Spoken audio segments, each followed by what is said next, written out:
You're listening to the Home Staging Show podcast. I'm your host, Cindy Lin. This is a show where we talk about all things real estate, home staging, to live and to sell. Welcome back to season 10. This is episode 2.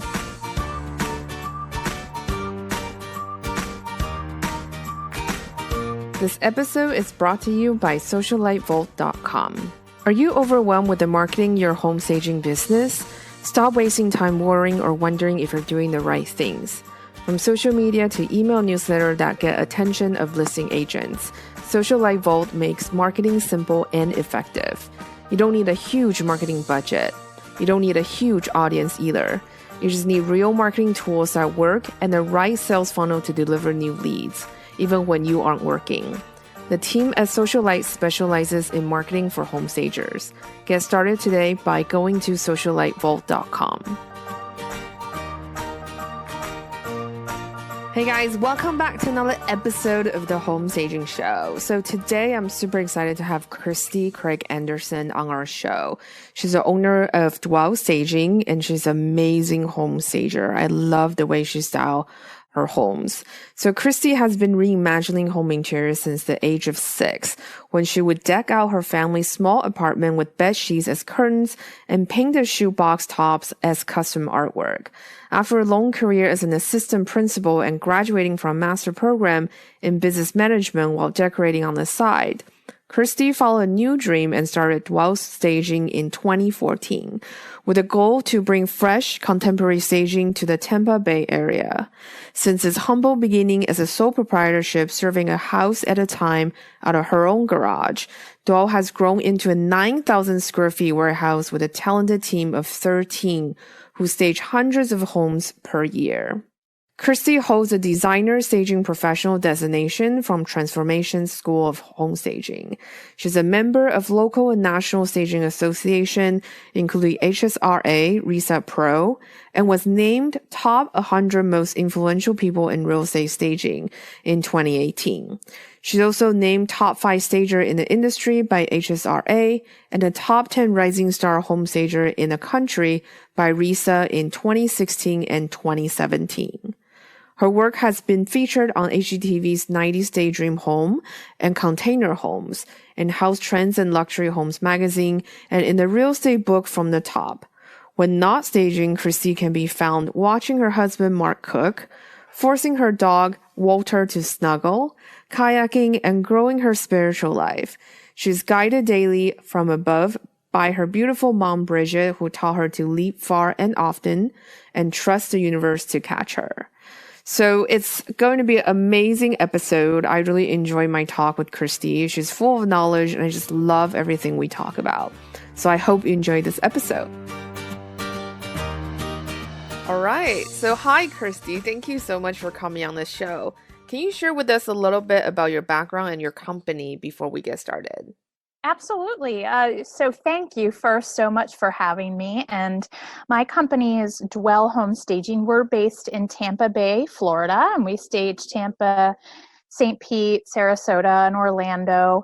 And I started staging about 5 years ago and started out of the 3rd bedroom in my home. And now we have a team of 13 and a large warehouse and a couple trucks. So we've grown to be pretty large in those 5 years. That is absolutely amazing. So what is the real estate market like in your neighborhood? The real estate market in Tampa is really great. It's technically a hot market right now, but we see a lot of dips just like anywhere else. It's cooled a little bit from, say, a year ago, but overall it's really great. And so can we start by defining what is luxury home? Because actually one of our listeners, Sandra, had asked, what differentiates luxury staging from the regular price home staging? And she's also wondering, what is the average sales price in your market that will classify to be a luxury home? Since certain parts of the country, a luxury home would be multi-million-dollar. Right. Yeah, and that's such a great question because I think today we kind of throw that term around pretty freely, right? Like luxury homes and luxury apartments and luxury condos. And I don't know that there is one single answer because Tampa Bay and the area we serve is just so vast and it has so many different types of kind of mini neighborhoods and markets, and that's dependent on how close it is to the water, how close it is to the many downtown areas that we have. So we, in some areas close to us, it's only $1 million that would make something for us what we consider as a luxury home, and maybe that's like 5,000 square feet, and it's in one of the more rural areas on the outskirts of town. But then when we get closer to the beaches and in some of the other high-end areas, I mean, it really does need to be closer to 2 million for it to really qualify as a luxury property here. Yeah, I think one of the things I think most of the time what we do is do it by price point, right? That's how we usually differentiate luxury home and kind of like the regular price home. Mm-hmm. Well, yeah, I mean, but for us, it's not just, so we have different sort of tiers for our staging. And, you could have $1 million home that is really small, you know what I mean? But, and in a different neighborhood, the small $1 million home might not be in the top of the market. So I would say between 1 to 2 million is really the starting point, but it really just depends on the neighborhood. Right. And so she's also wondering if the sourcing of inventory is a bit different between the regular price home and luxury homes. Yeah, I think it is. There's a different client expectation in the luxury home. But that being said, I will say that how I feel is staging is still staging, right? And it's not interior design. So I don't think that stagers should think, oh, I need to go buy, a sofa that wholesale is $3,000 necessarily to put in a luxury home. I think you have to have the high-end look, but that doesn't always mean a high-end price tag, on the furniture. I will say in the accessories and the artwork and things that we've just noticed that you definitely do need to spend more in those areas.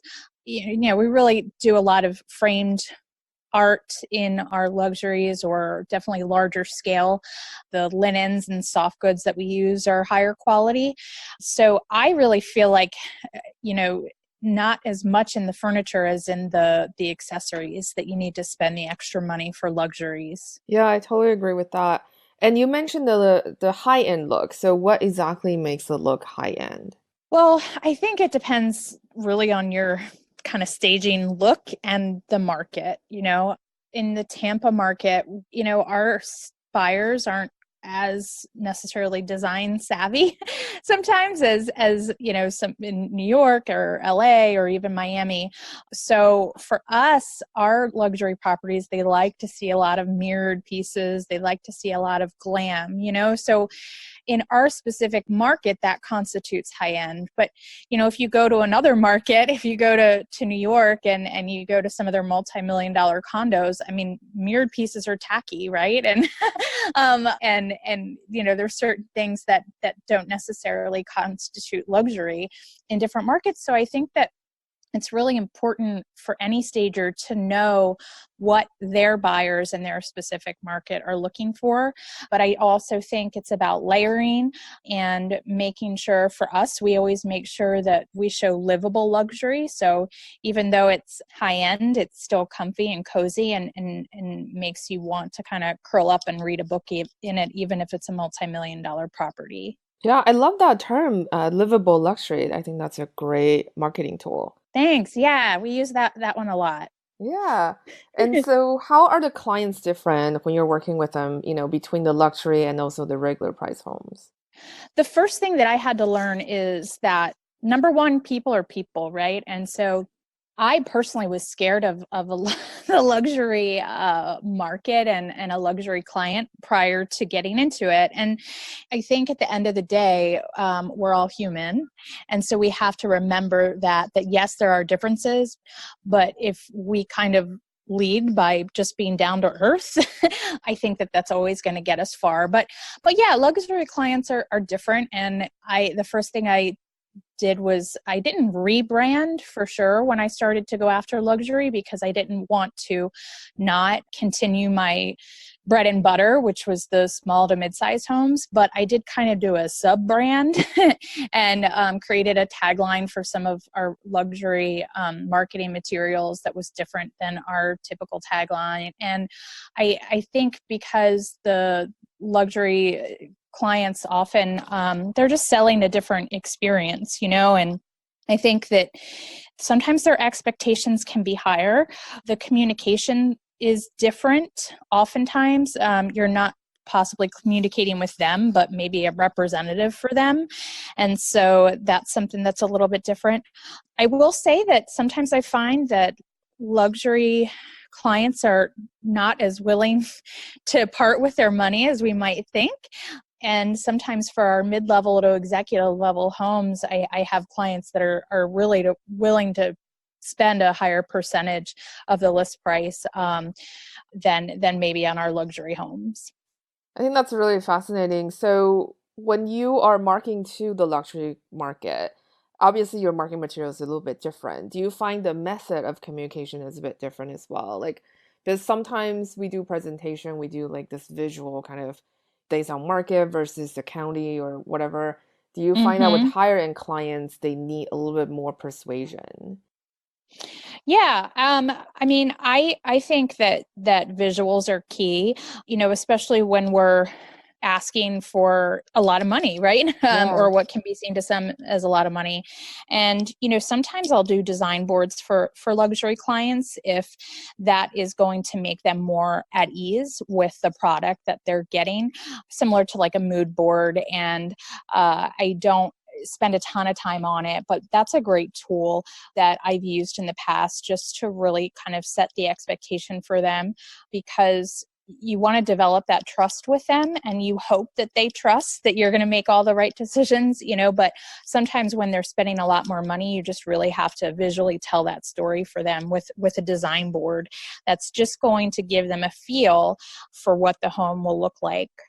We don't do things like previewing the items, just because I think that can lead us down a dangerous road. And if you're looking to do multiple luxury home stagings, you can't be, just sending photos of exactly what's going in each one, because you're going to kind of screw yourself. But I think a design board with a vision is helpful.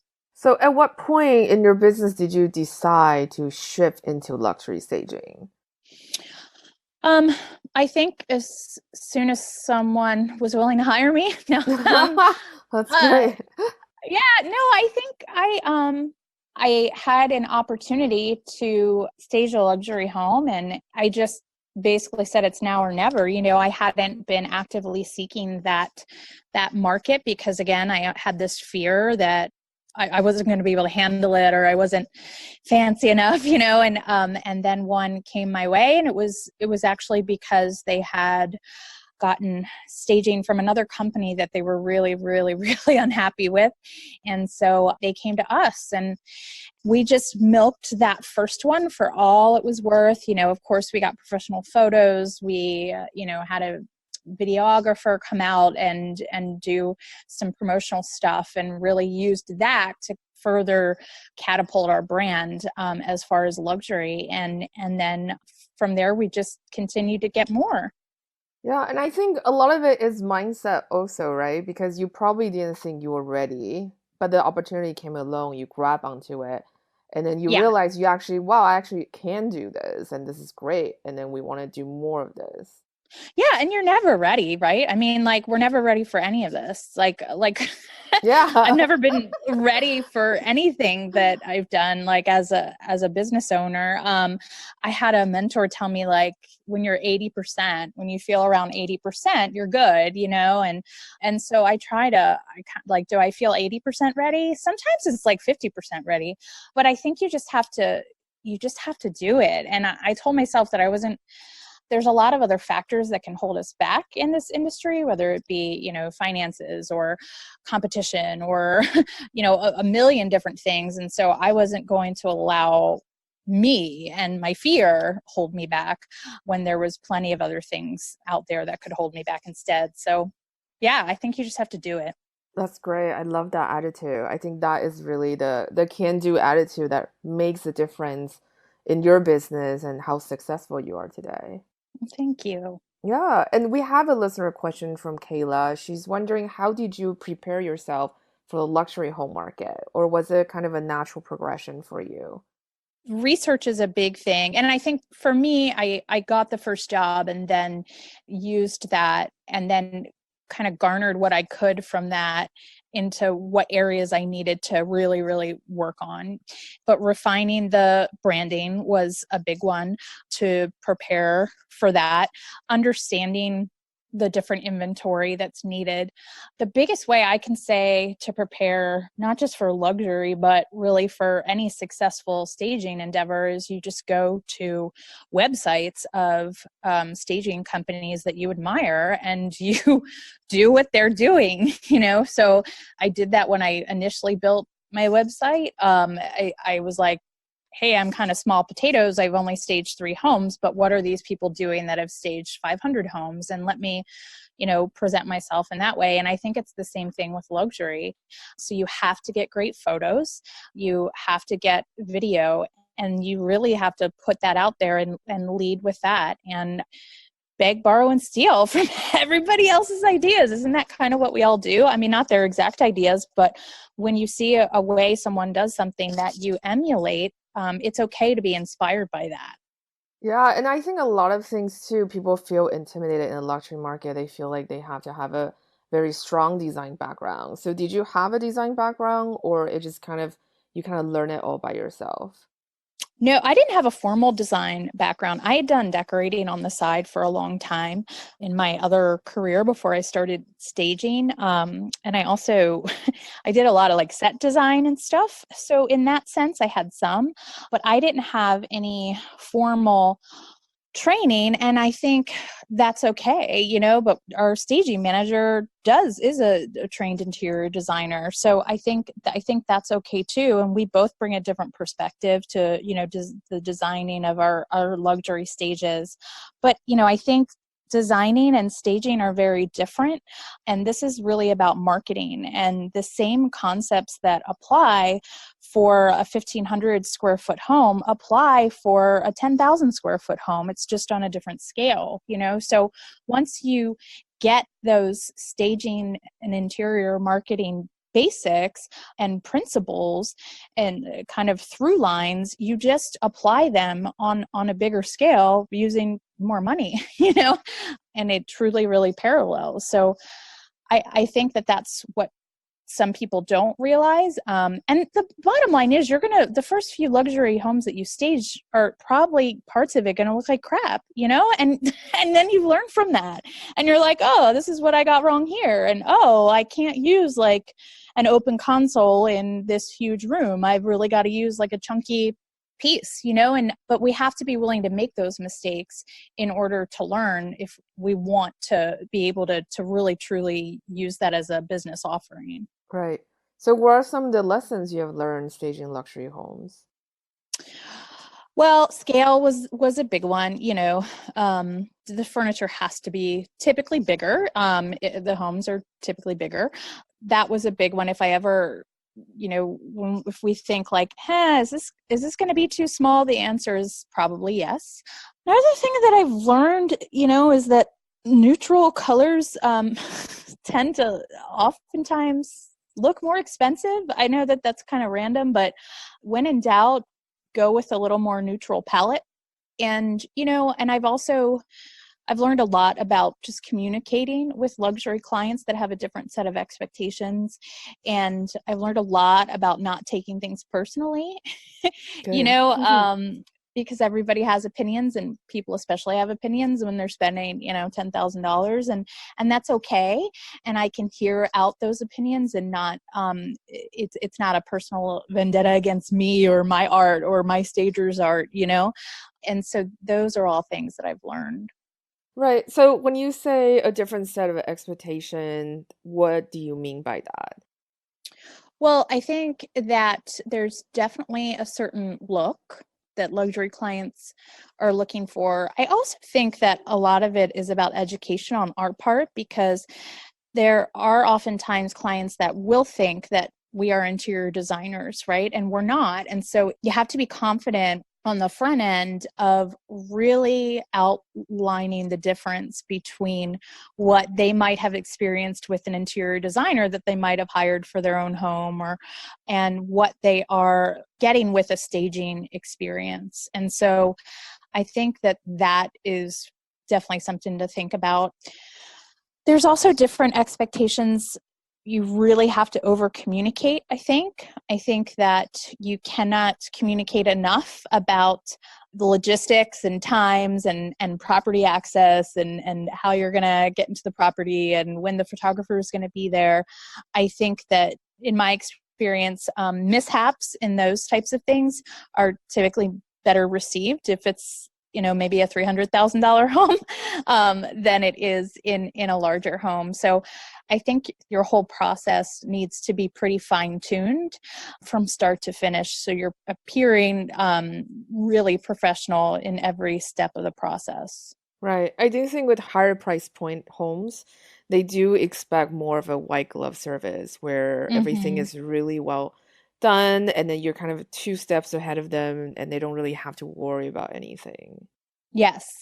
Yeah. I mean, that's really what it's about. It's like really being problem solvers and convenience makers and what can we package in? So, photography we always include photography really for all of our stagings, but definitely for luxury. And, we just on the front end have options to, hey, you want drone? Okay, got it. We'll coordinate all that. Do you want a video as well? Great. We're going to take care of all that. I mean, obviously you charge them, but having those additional services, we've hosted brokers opens and opens houses for luxury properties. So as much as you can be a one-stop shop, and luxury clients value time, Yes. and so as much as you can really save them time and take those small burdens off their shoulders, I think that goes a long way. I totally agree with that. I think that's actually how I used to retain my top producer clients. We would try to do like as much as we can for them, and they really appreciate that by saving time. Yeah, I think just how many problems can you solve, and then you figure it out then based on, okay, what problems can I solve that a client's willing to pay for, you know what I mean? And just knowing in some of your smaller homes, clients might not, be about adding on all these things, but in luxury homes, this might be truly meeting a need for them. So I think that that's so true. Yeah, and have you ever dealt with client grievances that they say, like, because sometimes they do confuse staging with design and they walk into the home, Mhm. maybe certain areas are not as happy about. Like, how do you deal with situations like that? Well, I will tell you, we had recently we staged we've had plenty, but we staged a home, and I really thought that I had done a good job of communicating what the general design, staging design plan was. I thought the realtor and I were on the same page, and definitely had seen photos of our work. And for this type of home, the photos were all pretty similar. None of them were crazy. Anyway, so I thought I had done a good job of communicating that. Well, we staged the home, and the realtor calls me, and I'm not kidding when I tell you she's like actively, like almost sobbing, basically. No. Um, yeah, like really, really crying. And I'm like, oh my God, like what if, and she just she's so disappointed. And she thought she was getting Ballard Designs and she got a whorehouse. I mean, What? like, Did she say yeah, that? yeah, she literally said that. And I'm like, oh man, wow, I think the number one thing you can do in that situation is listen, listen, listen, listen, listen, right? I mean, because that's 85% of the battle, I think, is just allowing someone to be heard.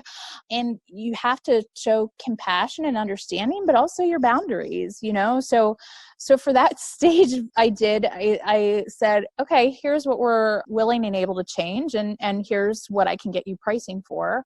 And we don't, by the way, like offer to change stuff for anybody who asks, but when you're sobbing, like, okay, let me see what I can fix here. Oh, And but what the interesting thing was, so we made a few changes. I will say the home was on the market for over a year, staged by another company, not selling. And we staged it apparently like a whorehouse, and and it sold in like 6 weeks. And the seller bought all the furniture. So After, clearly not a whorehouse. right. I know. So that really, but we take that personally, right? Like when someone's saying that to you about your design, your staging design, you're like, oh my God, this is my art. But that, but that's one of a prime example of, I'm like, this is not, their opinions really have nothing to do with me, and at the Yeah, end of the I day, are agree we with getting that. the home sold? And we are. So I had a really crazy client, and then I think it turned out it's just that her husband wasn't really talking to her. I think she just wanted someone to listen to yeah. her. And Yes. when we were staging, she actually literally came by every half an hour, and she would gossip Right. about all her neighbors and all this stuff, and like yeah, Yeah. it was insane. And then she loved everything, and then she hated everything to the point where the agent had to call me to come back to pay me extra money to fix everything because she redid our staging. Like she moved all the furniture around. And Yeah. the agent was like, she's crazy. I don't know what to do. Can you please come out and fix it again? I swear I won't let her know. Yeah. And that's such a great example of like, we're part of one of the most stressful times of people's lives, And so if they have if it's in them at all to be a pain, that is going to show itself during this time, And that's where we kind of see people at their worst, I think. um, and we kind of bear the brunt of that. And I feel like that's such a great example of that. And so I try to tell myself, like, it's not you, it's them. It's not you, it's them. But yeah, I agree that clients can sometimes get a little demanding and crazy.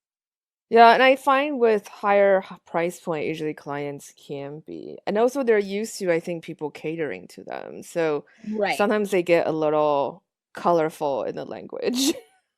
Yes.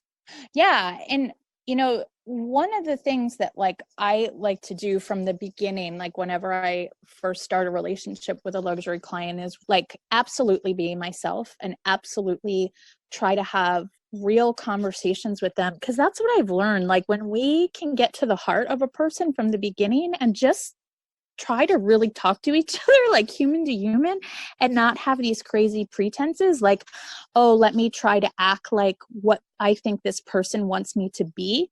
Because that's when I feel like we start our relationship off on this like servant demanding person level, you know what I mean? Yeah.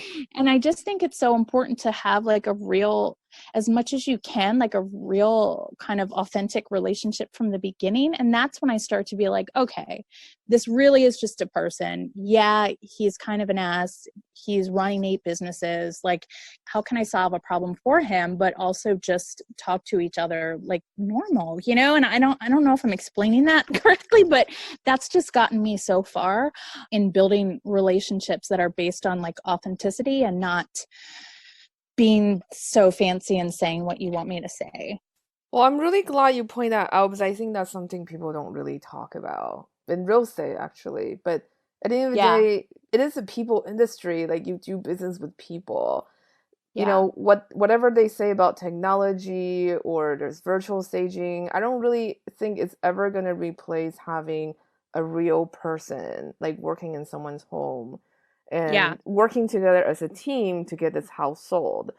So that's why I love that you brought up just having that sense of compassion and just understanding that they're also humans and they might be dealing with something really serious going on, or they've been kind of putting all this stuff away, but now they're selling this house, like kind of trigger them to unleash all this Yeah. stuff. So yeah. Yeah. Cause I feel like when I give people the benefit of the doubt, or when I, like show a little compassion, they're more apt to do that for us as well. You know what I mean? Like when I can sort of be okay with them not being perfect and sometimes being a little bit of a jerk, then they're okay their understanding of us, like when I'm like, no, we don't have, 712 sofas in stock for you to choose from. Like, that's not really how we work, and I just feel like it becomes a little bit more of a collaboration and mutual understanding than this kind of weird relationship of like demands and meeting them. Yeah. And usually luxury homes take a bit longer to sell. Is that correct for you as well? Yes. And so what Yeah. is the average time frame difference for you? It's all over the place, but just because we have so many different crazy markets, but like they can take up to 6 months to a year for us, like an $8 or $9 million home. That's like super luxury in Tampa. Like there's just not a lot above 6 million, 5 million, 6 million. So those can take 6 months to a year. And that's like, even if everything is fantastic. And it's just because there's not as many buyers looking for that price point. Whereas our executive homes, that might be in the 750 to $1 million range, we'll stage them and they'll sell in a few weeks. Yeah. And so if it's taking 9 months to sell, does your inventory stay there the entire time? Yeah, typically. And I will say, I wish I could get more monthly Yeah. rental for it, but it's just, not our market just won't, I can't charge 3,000 a month for our inventory. So, but yeah, oftentimes it will. And I've kind of gotten creative with a couple of our like top producing luxury agents and asking what are your clients' thresholds as far as where are their pain points as far as money goes. And so with some of them, I do what we call like a lessening lease. So essentially, the longer the home is staged, the less their monthly rental is. And that just eases their pain a little bit and allows them to feel a little more comfortable with keeping the home staged for as long as it takes, because sometimes it does take quite a bit. Yeah. Yeah, 9 months is a long time. Yeah, for really high-end homes, it can take that. And then we had one that was 8 million and sold in like 3 months. So it really just depends, but there's not that many buyers for like ultra luxury, Yeah, it's definitely for where tricky we for are. sure. Yeah. Yeah. And so one of our listeners, I'm really bad with names, so sorry if I butcher your name. Oh, it's okay. Corinia asks, what is an average budget for clients in the luxury market? Well, I'm going to give the answer that everybody gives that I hate when they do it. And I hate it when I was new, which is it depends, right? Like it depends so much on your It market, does depends, yeah. It really depends. Any 5, 10, 15,000, but that's for our market. And I know some staging companies like don't leave the warehouse for less than 15,000. You know what I mean? So I really, truly, it does depend on your market and your business model as far as what you're going to be able to do to make a profit. And then I think she also have a follow-up question, but I think we kind of covered this already. She does have a question about presenting for clients. Like, do you do more when you're presenting to a luxury client, for example, mood boards, floor plan, and a preview of items? Yeah, we don't do floor plans, but we do either do design boards or we'll like create kind of a compilation of examples of our work from prior homes that we've staged that are similar to that one. So we'll do a couple of those. But I think it's also just about a lot of communication and making sure that you've devoted a lot of time to spend with them at the preview. If you're going in person to preview the home prior to quoting, which we do for our luxury homes, not for other homes, but so devoting a lot of time to that process to really answer questions and build the relationship is key as well. Yeah, and I think when you get to a higher end level, you really have to put in the time to kind of woo the clients. Yeah, absolutely. And I just think, you have to be smart when you're putting that time in, like especially at the preview and stuff. And I always say, like, what can I give away to like prove my credibility that I know what I'm doing and we know what we're doing as a company as far as a staging design without giving away the farm. And I think that is important for higher end clients and higher end stages is really proving your value when you taking that opportunity at the preview to do that. And so really talking about, like, I'll give like a pink color, you know what I mean? If in that, before I even get the job, like if I feel like this is something that's going to Like provide tip me you credibility. over. Yeah. Yeah. Yeah. So I think that's important too. Yeah, so when you say providing value, you are basically giving them kind of a taste of what it's like to work with you. Right. Yeah.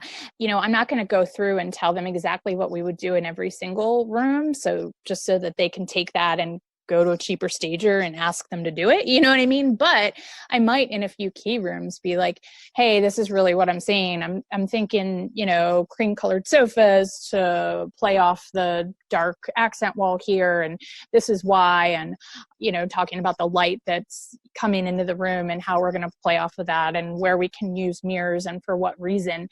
So all of those interior marketing things that as a stager, as you go through the house, that maybe you wouldn't share with a client on a regular preview. I think when you're doing a quote for a luxury property and trying to get the job, that's the time to really show and articulate that you are the professional and really do know what you're doing, and to kind of give away some of those goodies while you're at that appointment. And what would you say is the most important thing to remember or to do when you are presenting your proposal or ideas for the luxury client? Presentation. Presentation. So I think that's the biggest thing. Like, just it, I mean, we use like all of our quotes, we use 17 hats actually, which we have outgrown for sure, but like all of our quotes look the same and has our branding on it. I mean, all of those things need to really be on point. If you have been using like Word documents in the past for some of your regular price properties, like I would upgrade that for luxury as far as your proposal. We've changed the wording a bit on our proposals for luxuries. And so I think research, even go online and just read about the offerings of other luxury stagers and emulate that kind of wording when you're talking about the luxury staging experience and put that into your quote as well. Yeah, I think with luxury clients, we really have to build this experience, right? I mean, if we think about how the hospitality industry is, like luxury hotels, it's all about that experience. Yeah, and that's what we like to say too. I mean, we're not just putting pretty things in your home, we're selling a marketing experience, and so what is that experience? And I think it's important to share that you know the lifestyle of your buyer so that you can really sell that whole lifestyle experience and not, again, just the pretty rooms of this home. Yeah, and speaking of which, can we also chat a little bit about staging Airbnbs and vacation homes? And how is Yeah. that different from your regular staging jobs? Well, when we do those, we sell everything. So we don't rent to Airbnbs, VRBOs, vacation rentals. We don't rent our items just because they'll inevitably come back pretty destroyed, Yeah. So we just basically furnish them. So, we kind of treat them the same as like a model home. But that being said, with some pricing adjustments, and adjustments as far as the product that we're putting in there, because depending on your Airbnb, the property, somebody, if they're getting $150 or $200 a night for it, right? Which, depending, now Airbnbs are everywhere. So if you have one that's like in this fantastic prime location on the beach, you obviously can demand a lot more money for it. But we'll get a lot of people that, oh, it's 10 minutes from the beach, and they're only getting a couple $100 a night. Well, that's not a client that necessarily is going to lay down $30,000, on furnishing it. So we have to take that into consideration and say, like, okay, so how can we pare down what we're offering, still have a fantastic look and value for the client, but obviously profit? And how did you break into this segment of the market? Because I think a lot of new stagers now, it's an opportunity that they want to pursue as well, but they don't know how to approach potential hosts, basically. Yeah, well, I will tell you that I don't know. And so if you do, I love so you're so honest about it. I I'm like, I don't know. No, I'm honestly, we're figuring that out. Like we get people that come to us, which is great. And we also live in a little bit of more of a vacation-y area than some, but I'm trying to crack the code to that. So, because it's not like for realtors, you go give a talk and you have like 100 realtors in front of you, prospective clients. I can't find like the Airbnb club. But, like I need to find that. But I will say that there are some stagers that have absolutely like just taken off in this area. So that might not be Dwell yet, but if you find anyone, just ask them how they did it. I would say look at hosting companies because there are more and more companies now do management for Airbnb hosts. And Yeah. they function just like a property management company, but for Airbnbs. So I'll probably approach those because you already have a really good track record on starter home and also luxury homes. So it should be a no-brainer for them. Yeah. And like Evolve, I was actually just doing some research on that like this Yeah, weekend. Like I know Evolve is a big one. And Airbnb now does like Airbnb Plus, which I yeah. think is they'll like take care of all that for you kind of and outsource all that stuff. So that might be our next thing that we're going to tackle. Yeah, I will look into pitching to them actually too. And then also Hmm. there are a lot of photographers that work that like shoot Airbnbs, so they may Yeah. be like good partners to have. And then also actually go on Airbnb and then look for the houses that are in your target market. Because a lot of them are photographed poorly.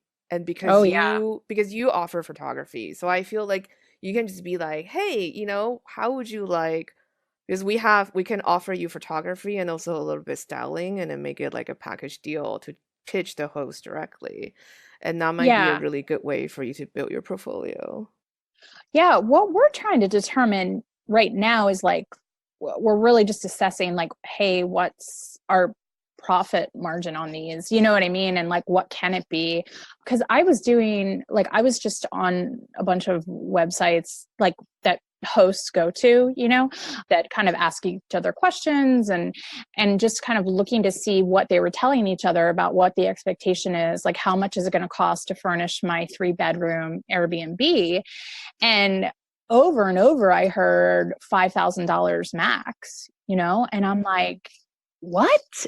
Like, this is insane. Now, granted, this is for people that are like willing to do it all themselves, right? And like, yes, I'm going to find some stuff on Craigslist and that type of thing. But the consensus was like they were truly thinking that this was doable. And I mean, I can't even double that and make a profit. You know what I mean? For a whole home of brand new stuff. So that's kind of what we're in the process of really exploring is like, okay, how can we make this a profitable business model and not just do it to be like, hey, we do Airbnbs. You know what I mean? I'm wondering because I interview one stager and then she's based in United Kingdom, but what she does is because they also have a manufacturing arm in their business. But Mm-hmm. for you buy wholesale. So what she does is she packages it. Like she has she calls it a staging kit, I think. Mm-hmm. Right. And it's basically like, here's a bedroom kit with, one bed, two nightstand, two lamps, and the artwork or something like that, whatever you want to do. And then she has a Yeah. price point for it.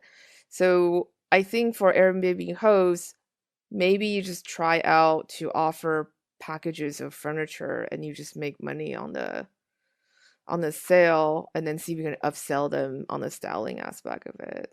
Oh, so like, does she just offer the packages basically delivered, but that's kind of it and no other? Yeah, basically Okay. she And like then she'll just so say you upsell buy the them. bedroom kit, they deliver the bedroom kit, they set it up and they basically go. They leave. Right. But it's done Right. for them, right? And then the pricing is very clear. It's already on the website. Because she already did her math, like, like Right. what would the profit margin be built in for these? And, in terms of Right. shipping and stuff. And for you also do photography. So it's your perfect segue, I feel like, because you can be like, here's our staging kit. And then if you want to include photography, this is our additional premium package. If you want to add on styling, this can be basically just like a la carte sell it. Yeah. See, that's a really good idea. So basically just offering kind of different levels of I mean, like, if you want us to be your store, we'll be your store. You know what I mean? Yeah, because you can have because I think because you have the advantage of having a warehouse space, you Right, also have a team, and right, so and you already buy wholesale, so it's not that far of a stretch for you to put together kind of different packages in terms of furniture. Because yeah, I think 5,000 sounds like a lot for most people, but we know that's not realistic. right, right. Like, and I mean, it Unless could they be buy realistic. everything IKEA, but then no one wants to stay at an Airbnb where it's like full of IKEA furniture, right? That's why they have Right, Airbnb Plus because people want to be in the designy right. Airbnbs. Yes. And Yeah, so I think you can market that we sell designy furniture, like room in a box. You basically just right, order this and then we set it up and you're done, right? And right. then if you Yeah, want, we can like you can upsell the photography package and also styling or whatever, and or help right. them And pull so if together a they whole look. just want the basics and want to do the rest themselves, and that's what I like one of the marketing pieces that, I've created for this, because we're also trying to get into, like, there's a lot of sports teams here, and so can we furnish your apartment? Hey, you just need your apartment furnished for a couple years while you're here in town with the Bucks or whatever, the Rays, whoever. Anyway, so it's like, how can we outline all the pain points that you're going to experience from doing this yourself that you don't know about yet? You know what I mean? And so, like, Yeah. we break it down, like, save X many hours that you would spend shopping, X many hours waiting for deliveries, X many hours unpacking all the freaking cardboard. Like, even just that is a pain. And then X many hours assembling. And so I'm trying to really sell, like, hey, I know you don't think that it's going to be that big a deal, and you think it's going to be fun. And I watch HGTV, so, like, I can, pick out all this stuff, but this is really what it looks like. Yeah, so I think having packages where it basically simplify the decision for them and they can kind of Right. see what is the style that you're going for. Because I know Court does relocation as well because Yeah. they do that in the Bay Area for sports team. And Yeah. essentially they just sell you like, a two-bedroom package and here's X amount of furniture and accessories included kind of thing. Yeah. And I see no reason why somebody your size couldn't offer that too. Especially you Yeah. have a lot of sports team in your neck of woods. You can totally pitch this. Because maybe they are tired kind of the, court look. Because court pretty much has like same eight couches like they Yeah. rent I out. know. And for you can Right. do something a little bit different or even custom. And I think the thing too is kind of like the positioning and also get your foot in the door because once they have a taste of working with you and they love working with you, it's a very easy sell to do anything else. Right. Yeah. Well, thank you. I feel like I'm learning so much from you. This is Wow. awesome. Because I'm a nerd. I like to like do business stuff. So No, it's awesome. It's awesome. That's been really helpful. And I apologize to whoever's listening that thought I would give them advice on Airbnb, because I don't freaking know yet. So thank you. You gave them all, and that's perfect. no, I think yeah, anything to help. You can try that and I would love to know how that pans out. Yeah, I will. I'm going to keep you posted. Cool. I would love that. So yeah, let's head back to the interview. And so what do you think Yeah. contribute to your success as a home stager? Because I think within 5 years you've done a lot. It's amazing. Yeah, well, one of the biggest things is, to be honest, so 2 years ago, I partnered with, this is kind of weird, and a lot of people are like, what, this is crazy. But I essentially partnered 2 years ago with the company that I used to rent furniture from. And I couldn't keep up with the demand being a solo stager. And I had some, like, 1099, stagers that were helping me, but I just couldn't keep up. And so once I partnered with them, we were able to kind of put our resources together, and two heads are definitely better than one. And so that's been a huge part, I think, in our success in the past couple of years, just frankly having more resources, and more capital to keep up with demand. But before that, I really have tried to think big from the very first day. I've been really focused on our brand from the beginning and trying to get that right, and just consistently doing research and staying on top of what other stagers that know more than me are doing. And that's really helped, I think. Yeah. And what do you think makes a successful staging? Like, when do you know it's done? How do I measure if it's a success or not? Yeah. Well, I mean, number one is like results, right? Like, does it sell quickly? um, and we can't forget about that, you know. Does it sell quickly? Was it efficient? Did we use our time efficiently? Were we efficient with our inventory and just getting kind of the most bang for our buck as far as how many people were working on it for how long and what product we were using? And were we smart about all that without compromising the design and the end result? And do the photos look great? I mean, so when we have all of those things, I think that kind of constitutes a success. And when you're staging on site, at what point you're like, okay, I think this is good, this is perfect? Because I know a lot of times people can be like, oh, I think we need a little something more, or should we do this and Yeah. not? Like, at what point you're like, no, we're done?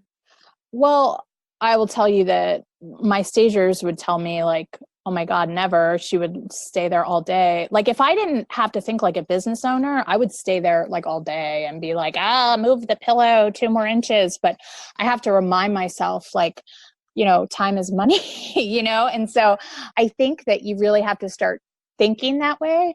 I don't like to, like, rarely, unless we absolutely have to, like, we're not going out to buy stuff because we needed one more pop of blue. You know what I mean? I think shoot for 80%, because if you are talented and have high expectations, 80% is going to be pretty freaking good.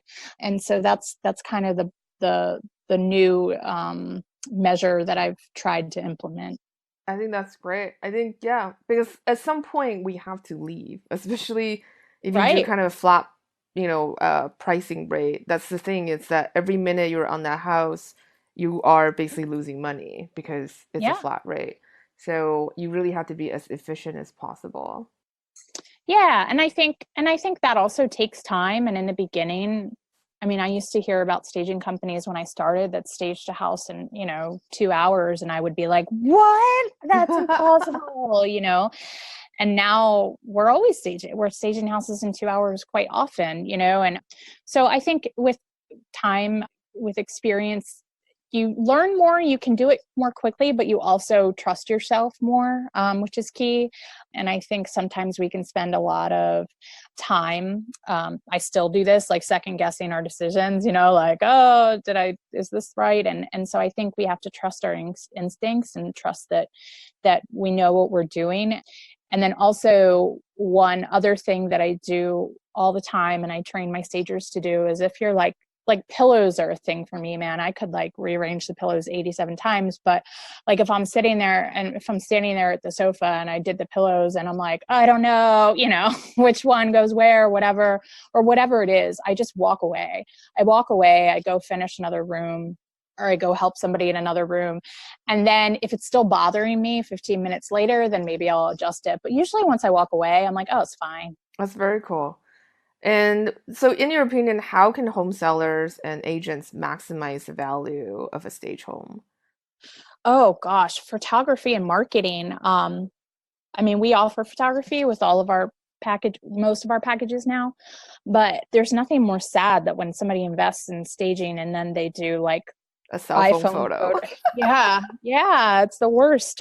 So there's really little use in staging if you're not going to invest in the professional photos and then just market the crap out of it. And so realtors really need to know that staging is a huge piece of that, and that's going to take a ton of the load off of them, but they still need to make sure that they're positioning the property properly and really getting it out there. And so we really encourage, like, hey, do a broker's open the day after we stage.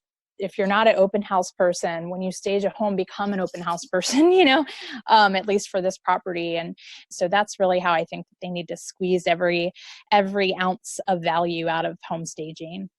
I love it. And I really love that you including doing open house as part of your package. I think that is super smart. Yeah. For our luxury properties, we do.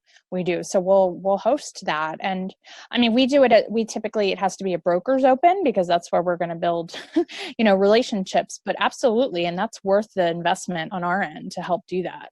And so our show is coming to an end. I can't believe how fast the time has gone. Yeah, it was awesome. Yeah. And so what would be your number one tip for someone who's thinking about entering luxury market?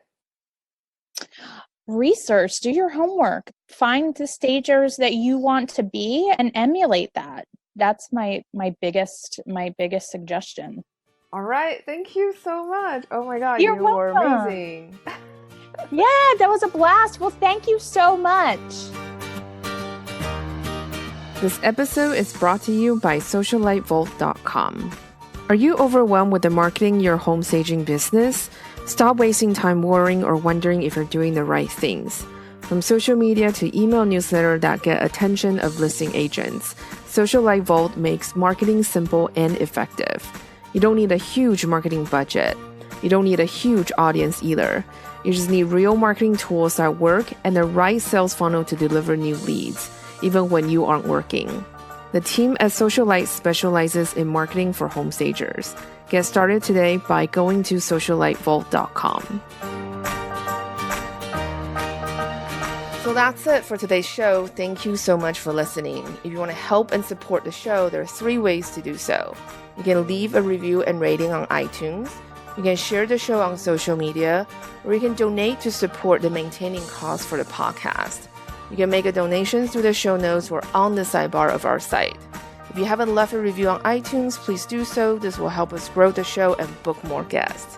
If you have any questions, feedback, and suggestions, you can comment on the show notes. You can also find the show notes by going to stagemore.com/podcast. That's it. Have a fantastic week and happy staging.